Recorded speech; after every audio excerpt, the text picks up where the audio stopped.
There is something so deeply unsettling about the modern MAGA movement because it's not just about politics or policy anymore, it's about something much darker. These people don't just tolerate cruelty, they seem to enjoy it. They cheer when immigrants are thrown in detention camps, they laugh when their leader mocks a disabled reporter, they celebrate when vulnerable people lose their rights. Why? What is it about the MAGA conservatives that makes them revel in other people's suffering? Well, I've been looking into it for the last couple of weeks and just reading articles written by psychologists to try and give you guys some sort of an answer to this. From everything I've read, it seems that the answer lies in how these people see the world. MAGA conservatives have an authoritarian mindset. They admire strongman, right? They believe in rigid hierarchies. They view the world as a brutal competition where only the toughest survive. To them, compassion is weakness, and kindness, that's for losers. In their world, if you're suffering, it's because you deserve it.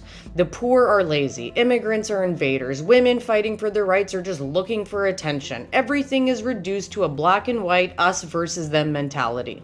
This is why they rally behind people like the Orange Cheeto Mussolini, because he embodies their belief system.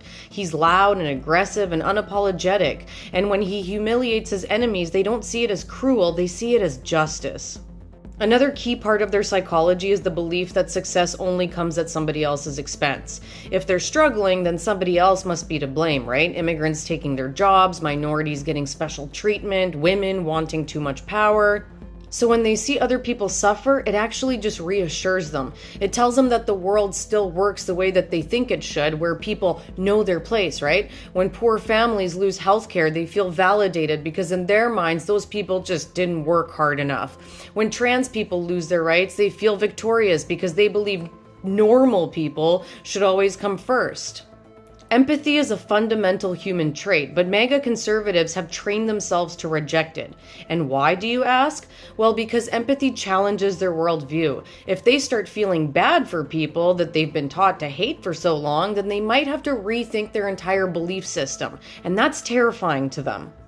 So instead, they mock empathy. They call it woke. They laugh at social justice. They turn compassion into a punchline because if they don't, then they might just have to face the super uncomfortable truth that maybe they're the bad guys. Perhaps the most disturbing part of the MAGA psychology is how much they enjoy seeing other people in pain. And studies actually show that people with this mindset actually experience pleasure when their enemies suffer. And this explains why MAGA rallies cheer the mention of deportations and why they get excited when LGBTQ rights are taken away and why they find joy in the idea of liberal tears, right? They aren't just indifferent to suffering, they actually seek it out and they celebrate it. Understanding MAGA cruelty isn't about curiosity, it's about survival. These people are not interested in a compromise. They don't want a fair world. They don't want to coexist. So the real question is, how do you fight against people who take joy in cruelty?